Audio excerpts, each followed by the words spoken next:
जय हिंद दोस्तों, आप देख रहे हैं हेमेंद्र एकेडमी। 6 सितंबर 2026 को आपका एग्ज़ाम होना है सीटेट का।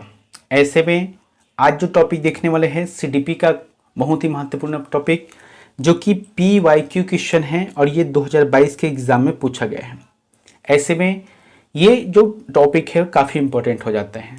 आप देखना सीटेट का एग्ज़ाम दिला रहे हो ना, तो आपको पिछले 10 साल का या 5 साल का जो पीवाई क्वेश्चन है उसको जरूर करना चाहिए, सभी टॉपिक को क्लियर करना चाहिए, क्योंकि इससे जो है आपको आने वाले एग्ज़ाम के बारे में समझ बढ़ता है कि किस तरीके से प्रश्न एग्ज़ाम के माध्यम से पूछा जाता है।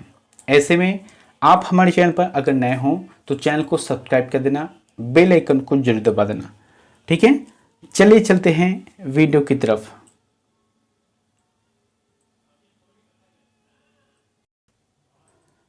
पहला प्रश्न है, बाल विकास के सिद्धांत के संदर्भ में निम्न में से कौन सा कथन सही है। बताना है कौन सा कथन सही है कि बाल विकास के जो सिद्धांत है उसके संदर्भ में। तो इसके लिए ना आपको चारों ऑप्शन को पढ़ना पड़ेगा, तभी जाके इसका आंसर सही निकल सकता है। जैसे कि देखो, पहला क्या है, विकास शरीर के केंद्र भाग से बाह्य भाग की ओर होता है। तो पहला ऑप्शन ही इसका सही है और बाकी तीनों को पढ़ने की जरूरत नहीं है। अगर आपको पता है तब की बात है, अगर पता नहीं है तो आपको चारों ऑप्शन को पढ़ना है, फिर उसमें से एक टिक सही लगाना है, ठीक है। देखो होता क्या है, विकास और वृद्धि दो शब्द आता है सीडीपी में। वृद्धि जो है एक समय के बाद रुक जाता है और विकास जो है निरंतर चलता है, और इसीलिए इसे कहा गया है कि विकास जो होता है ना वो शरीर के केंद्रीय भाग से या मध्य भाग से प्रारंभ होता है और बाहरी भाग की ओर यहाँ अग्रसर होता है, बढ़ता है, उस ओर जाता है। तो ए ऑप्शन इसका सही रहेगा। दूसरा प्रश्न है, बाल केंद्रित कक्षा में एक अध्यापिका किसको महत्व देती है। भाई नाम से स्पष्ट है, बाल केंद्रित, जहां पर बच्चों को केंद्र में रखकर पढ़ाया जाता है। तो इसका आंसर क्या रहेगा, एक अध्यापिका के लिए महत्व क्या होता है, जैसे कि निरंतर वस्तुनिष्ठ रूपी परीक्षाओं को, या ज्ञान की सक्रिय संरचना प्रक्रिया को, या किसी भी तरह से पाठ्यक्रम के समापन को, या दंड आधारित कठोर अनुशासन पद्धतियों को। तो सिंपल सी बात है भाई कि जो बाल केंद्रित कक्षा में एक अध्यापिका की जो भूमिका होती है, एक महत्व देती है, वहाँ ज्ञान की सक्रिय संरचना प्रक्रिया को, ज्ञान की सक्रिय संरचना प्रक्रिया को कहा गया है। इनको जो है महत्व दिया जाता है। तीसरा प्रश्न है, भाषा और विचार पर लेव वाइगोस्की क्या सुझाते हैं। मतलब भाषा और विचार, भाषा और विचार पर लेव वाइगोस्की क्या सुझाते हैं। भाषा संख्यात्मक विकास को निर्देशित करती है, संज्ञानात्मक विकास भाषा को निर्देशित करती है, भाषा और संज्ञान में कोई संबंध नहीं है, और क्या है डी ऑप्शन में संज्ञान भाषा से स्वतंत्र है। आंसर क्या रहेगा इसका, ए ऑप्शन, भाषा संज्ञानात्मक विकास को निर्देशित करती है। ये जो है लेव वाइगोस्की इसके बारे में सुझाते हैं। निम्न में से कौन से कारक अधिगम को प्रभावित करते हैं। अधिगम यानी कि सीखना, जानना होता है। तो जो सीखने को प्रभावित करता है या अधिगम को प्रभावित करता है, ऑप्शन है अभिप्रेरणा। भाई जो जैसे कि आप कुछ सीखना चाहते हो, अभिप्रेरणा यानी कि दूसरों की प्रेरणा, इससे भी सीखा जा सकता है, तो ये तो सही रहेगा, ठीक है। सामाजिक संदर्भ के प्रति जो उदाहरण है उसको पेश करके अधिगम प्राप्त किया जा सकता है, ये भी सही रहेगा। संवेग, ये भी सही रहेगा, और शिक्षा शास्त्री उपागम, ये भी सही है। तो चारों ऑप्शन सही हैं, और ये किस में है, डी में है ये सभी। चलिए पांचवा प्रश्न है, बच्चों में भाषा विकास किससे प्रभावित होता है। बच्चों में जो भाषा का विकास होता है वह किससे प्रभावित होता है, बताओ। जैसे कि बच्चों में भाषा का विकास होता है, किससे प्रभावित होता है, आनुवांशिकता एवं पर्यावरण दोनों से। जैसे कि ये देखना, आनुवांशिकता, किसी के घर में शुरू से जो है उसके परिवार के लोग बढ़िया पढ़े लिखे हैं, बढ़िया जॉब में हैं, या कहीं भी नौकरी पेशा है, तो उनके घर में जो बच्चे होते हैं ना, उनका भाषा संबंधी जो विचार है वो एक अलग लेवल पे चलता है। ठीक है। और दूसरा क्या है, पर्यावरण।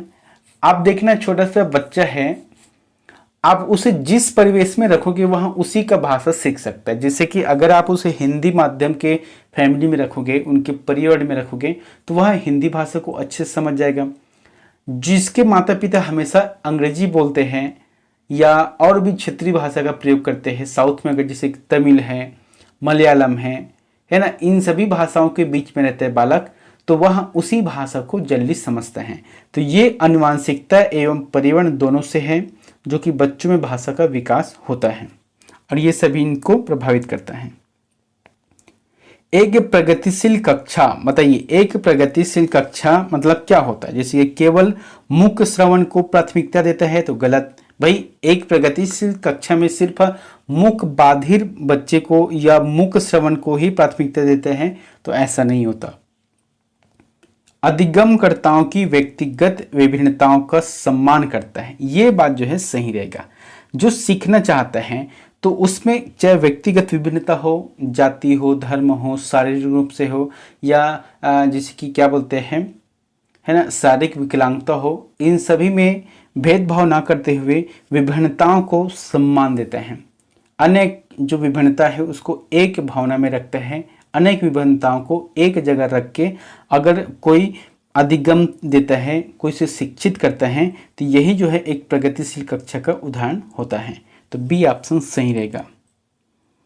7वां प्रश्न है, बच्चे को बारंबार यह बोलने से कि वह अधिगम के लिए योग्य नहीं है किस संभावना को बढ़ावा देता है। बताइए, बच्चे को बारंबार यह बोलने से कि वह अधिगम के लिए योग्य नहीं है किस संभावना को बढ़ावा देता है। जैसे कि कोई बच्चा है, अब आप एक टीचर की भूमिका निभा रहे हो या उसके पालक की भूमिका निभा रहे हो और बच्चे को बार बार ये बोलते हो कि तेरे से कुछ नहीं होगा, तू नहीं कर सकता। जब ऐसी बात आप बार बार उसे बोलोगे तो इससे होता क्या है कि बच्चे जो है अधिगम के प्रति अनुप्रेरित और निष्प्रेरित हो जाता है, वह प्रेरित होता ही नहीं है। तो उसके लिए क्या है, बच्चे को प्रोत्साहित करो, नहीं नहीं तुम कर सकते हो, भले वो ना करे लेकिन अपने हिसाब से उसको बोलने का प्रयास करो कि नहीं तुम कर सकते हो, धीरे से करो लेकिन हो जाएगा। बस अगर इतना बोल दोगे तो बच्चे जो है अभिप्रेरित हो जाएगा, वह कुछ भी चीज को सीखने का प्रयास करेगा। लेकिन हमेशा की तरह अगर उसे बार बार टोकोगे, बोलोगे कि तुम नहीं कर पाओगे, तो इससे बच्चे के मन में मानसिक रूप से कुछ न कुछ प्रभाव पड़ता है और वह करने का भी प्रयास नहीं करता। तो आंसर क्या रहेगा इसका, ए ऑप्शन। 8वां प्रश्न, समस्या समाधान कौशल को किस प्रकार बढ़ाया जा सकता है। बताइए, समस्या समाधान कौशल को किस प्रकार बढ़ाया जा सकता है।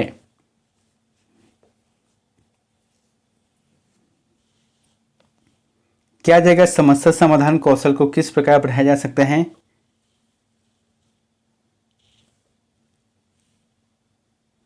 समाधानों के वैकल्पिक तरीकों को मानकर। अगर कोई भी समस्या है, अब उसका समाधान चाहते हो, तो भाई उसको समाधान करने के लिए वैकल्पिक जो तरीके रहते हैं उन सभी तरीकों का उपयोग करके, उनका प्रयोग करके इसे क्या है बढ़ाया जा सकते हैं। किसे, समस्या को नहीं, समाधान से संबंधित जो समाधान कौशल है उसे, समस्या से संबंधित समाधान कौशल को बढ़ाया जा सकते हैं।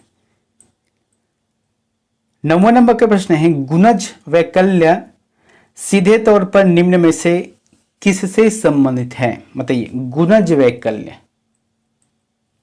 ये जो है सीधे तौर पर किससे संबंधित है।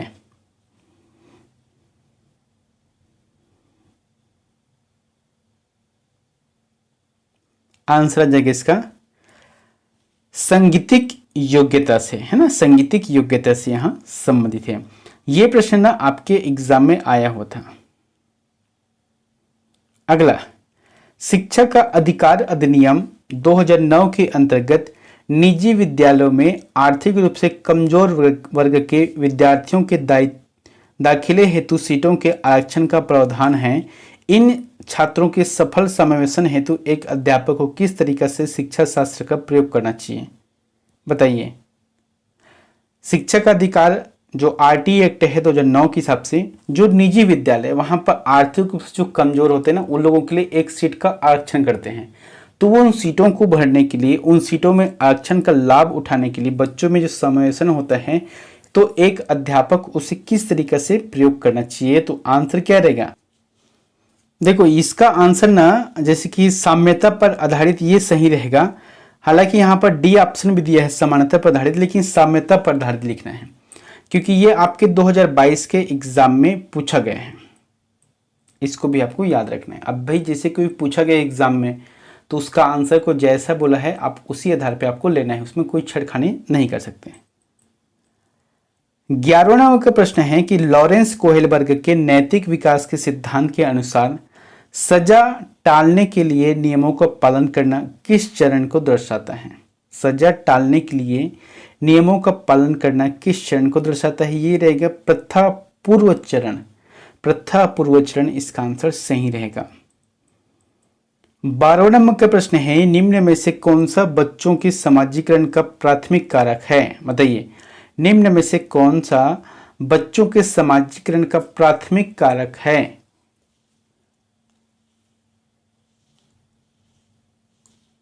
आंसर रहेगा निकटस्थ परिवार, यानी कि जो उनके परिवार की निकटता है वही जो है बच्चे के समाजीकरण की प्राथमिक कारक है। अच्छा, इसमें अगर मुख्य कारक की बात आता है ना तो फिर आपको समाज लिखना है, समाज। ठीक है, निकट कारक जो पूछ रहा है या प्राथमिक कारक वहां उनके परिवार होते हैं। अगला, निम्न में से कौन सा उम्र समूह जीन पियाजे के संज्ञानात्मक विकास के सिद्धांत के मूर्त संज्ञानात्मक अवस्था चरण के समनुरूप है? दोस्तों याद रखना जीन पियाजे ने 4 सिद्धांत दिए हैं 4 अलग अलग चरण में। इसमें से मूर्त संज्ञानात्मक जो अवस्था है वहां 7 वर्ष से 11 वर्ष के बच्चे के लिए कहा है। जैसे कि 4 अवस्था कौन कौन से देख लेते हैं यहाँ पर है। एक तो पहला आता है इंद्रजनित गामक अवस्था जो कि जन्म से 2 वर्ष के लिए कहा है। एक होता है पूर्व संज्ञानात्मक अवस्था जो कि 2 से 7 वर्ष के लिए कहा है। एक होता है मूर्त संज्ञानात्मक अवस्था जो कि 7 से 11 वर्ष के लिए है। और एक होता है औपचारिक या अमूर्त संज्ञानात्मक अवस्था जो कि 11 वर्ष से आगे होता है। ठीक है, तो इस प्रकार से होता है। 14 नंबर का प्रश्न है एक घोड़े को देखकर एक 3 वर्षीय बालिका चकित होकर बोली, वाह इतना बड़ा कुत्ता। जीन पियाजे के संज्ञानात्मक विकास के सिद्धांत के अनुसार बालिका की यह प्रतिक्रिया निम्न में से किसका उदाहरण है? तो बताओ निम्न में से किसका उदाहरण है? ये आत्मसात्करण या समावेशन का, आत्मसात्करण या समावेशन के यहां उदाहरण है। अगला, अधिगम संकल्पों को सुसाध्य, यहां पर ना सुसाध्य है, सुसाध्य करने के लिए एक अध्यापिका को ऐसे तरीके प्रयोग करने चाहिए। तो कैसे तरीके प्रयोग करना चाहिए?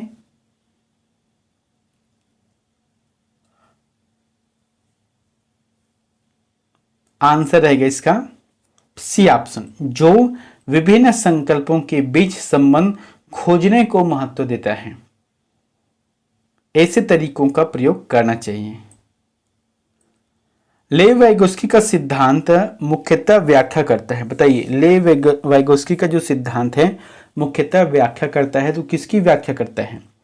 संज्ञानात्मक विकास के सांस्कृतिक उपकरणों के योगदान को। देखो संज्ञानात्मक विकास का जो सिद्धांत है जीन पियाजे ने दिया है, लेकिन इनके सांस्कृतिक उपकरणों के योगदान ये जो है लेव वाइगोस्की का सिद्धांत है, यहाँ उसी के सिद्धांत के अंतर्गत आता है। तो फिर बी ऑप्शन इसका सही रहेगा। क्रिकेट पर वार्तालाप के दौरान एक अध्यापक अधिकांशतः लड़कों से सवाल पूछ रहा है और लड़कियों से नहीं। अध्यापक की यह प्रक्रिया किस उदाहरण का है? बताइए। जैसे कि क्रिकेट है, अब उस पर आप चर्चा करो जिसमें लड़कों पर ही, लड़कों के साथ ही चर्चा हो रहा है, लड़कियों के साथ नहीं। तो ऐसे स्थिति में अध्यापक की यह जो क्रिया है वह किसका उदाहरण होता है? आंसर आ जाएगा इसका जेंडर पक्षपात, है ना। जैसे कि कोई स्त्री है, कोई पुल्लिंग है, तो जेंडर पक्षपात यहां पर हो रहा है। अगला, आप एक अध्यापक हो जो विश्वास करता है कि बच्चे विभिन्न गतियों और अलग अलग तरीकों से सीखते हैं। बिल्कुल बात है, बिल्कुल सही बात है। बच्चे जो है अलग अलग गतिविधियों से अलग अलग जो ज्ञान अर्जन करने का कार्य करते हैं। आप अपनी कक्षा में ऐसे आकलन योजना करेंगे जो, सिंपल सी बात है, जैसे कि बच्चे अलग अलग तरीके से सीखते हैं, तो ज्ञान का जो आकलन करना है तो आकलन के अलग अलग तरीके पर आधारित हो, ऐसा आप प्रयोग करोगे। तो डी ऑप्शन इसका सही रहेगा। वाइगोस्की के सिद्धांत के अनुसार निम्न में से कौन सी अध्यापन अधिगम प्रक्रिया को प्रदान करने की प्रभावशाली तकनीक है? बताओ, प्रभावशाली तकनीक है तो कौन से रहेगा?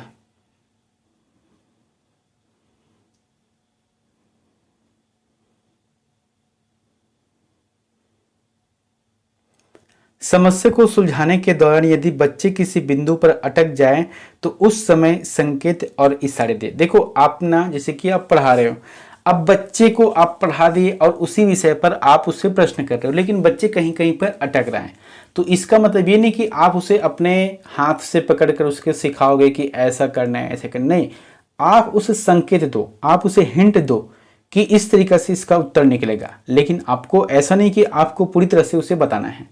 यही है एक तरीका, सी ऑप्शन सही रहेगा। चलिए, निम्न कथनों में से बुद्धिमत्ता के बारे में कौन सा कथन सही है? बुद्धिमत्ता, बुद्धि लब्धि के बारे में कौन सा कथन सही है?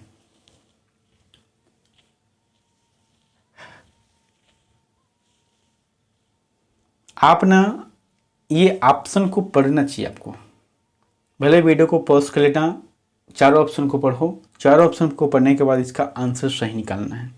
क्या आ जाएगा इसका? बुद्धिमत्ता के बारे में कौन सा कथन सही है? तो बुद्धिमत्ता विद्यालय में बेहतर प्रदर्शन करने की योग्यता से अधिक है।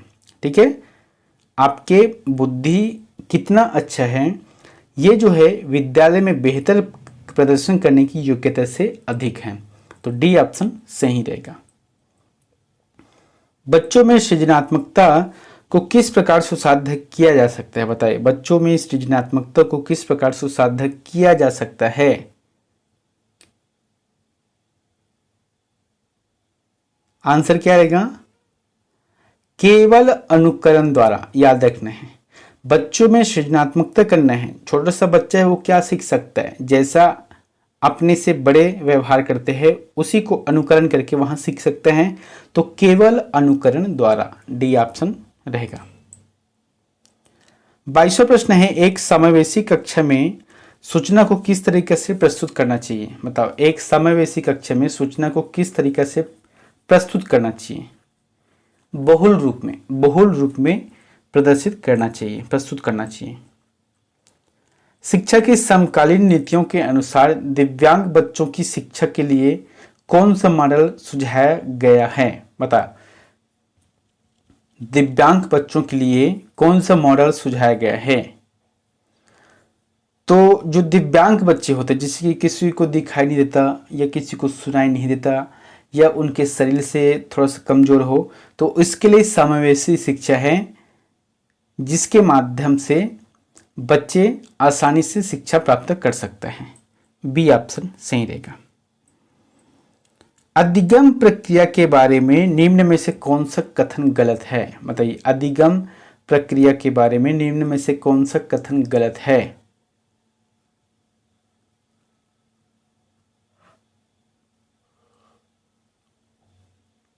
अधिगम प्रक्रिया में त्रुटियां और गलतियां अप्रासंगिक हैं। क्या है? अप्रासंगिक हैं। बी ऑप्शन इसका सही रहेगा। प्राथमिक कक्षाओं में संकल्प अध्यापन हेतु विषय वस्तु को प्रस्तुत करने का कौन सा क्रम सर्वाधिक उपयुक्त है? बताइए, प्राथमिक कक्षाओं में संकल्प अध्यापन हेतु विषय वस्तु को प्रस्तुत करने का कौन सा क्रम सर्वाधिक उपयुक्त है? मूर्त, सामग्री, चित्र और संकेत। ये जो तीनों ऑप्शन हैं वह सही रहेगा, जो कि डी में है। क्या क्या? मूर्त, सामग्री, चित्र और संकेत। बच्चों के अधिगम पर कक्षा के वातावरण का काफी प्रभाव पड़ता है। उसके बाद क्या लिखा है? प्रवृत्ति अभिमुख अधिगम, यानी कि वह अधिगम जो समझने पर जोर दे।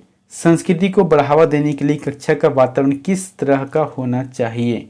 तो किस तरीका होना चाहिए बताइए? सकारात्मक एवं सहयोगात्मक। डी ऑप्शन सही रहेगा। अधिगम के संदर्भ में निम्न में से कौन सा कथन सही है, बताइए।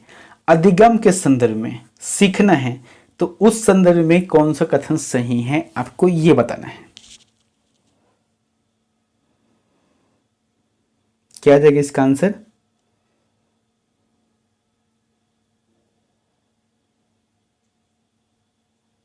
D option. अधिगम एक जटिल प्रक्रिया है जिससे अधिगमकर्ताओं की सक्रिय संलग्नता की आवश्यकता होती है। डी ऑप्शन सही रहेगा। 28वां प्रश्न है, अधिगम का सामाजिक संरचना विचार अधिगम प्रक्रिया में खाली स्थान की महत्वता पर बल देता है। किसकी महत्वता पर बल देता है? पारस्परिक क्रियाओं पर बल देता है। अगला, निम्न में से कौन सा युग्म घटक और अभिप्रेरणा का सही रूप में मिला हुआ युग्म है? यानी कि आपको जो सही जोड़ी दिया है उसमें से बताना है कि एक जो जोड़ी है वह सही है, बाकी 3 गलत हैं। क्या हो सकता है? आत्मा परितोष ये बाह्य अभिप्रेरणा है, कि जिज्ञासा आंतरिक अभिप्रेरणा है, कि नकद पुरस्कार आंतरिक अभिप्रेरणा है, या रुचि बाह्य अभिप्रेरणा है। दोस्तों इसमें जिज्ञासा जो है ना आंतरिक अभिप्रेरणा सही रहेगा, क्योंकि देखना आपके मन में जिज्ञासा कहाँ से होगा? आंतरिक, यानी कि आपके मतलब आंतरिक से होता है, दिमाग से होता है, सोचते हो आप, तभी जाके वहां जिज्ञासा होता है। चलिए अब यहां पर आ गया अंतिम का प्रश्न। ये आप लोगों के लिए होमवर्क है और इसका आंसर हमें कमेंट बॉक्स पर जाकर जरूर बताएं। ठीक है, प्रश्न क्या है कि राष्ट्रीय शैक्षिक अनुसंधान और प्रशिक्षण परिषद के वर्तमान निदेशक कौन हैं? ऑप्शन है प्रोफेसर ऋषिकेश सेनापति, प्रोफेसर दिनेश प्रसाद सकलानी, प्रोफेसर हेमवंती नंदन बहुगुणा, और एक है प्रोफेसर जयश्री शर्मा। इन चारों में से जो भी आंसर आपको सही लगता है तो वो हमें प्लीज़ कमेंट बॉक्स पर जाकर जरूर बताएं। मिलते हैं नेक्स्ट वीडियो में एक नई जानकारी के साथ। Thank you.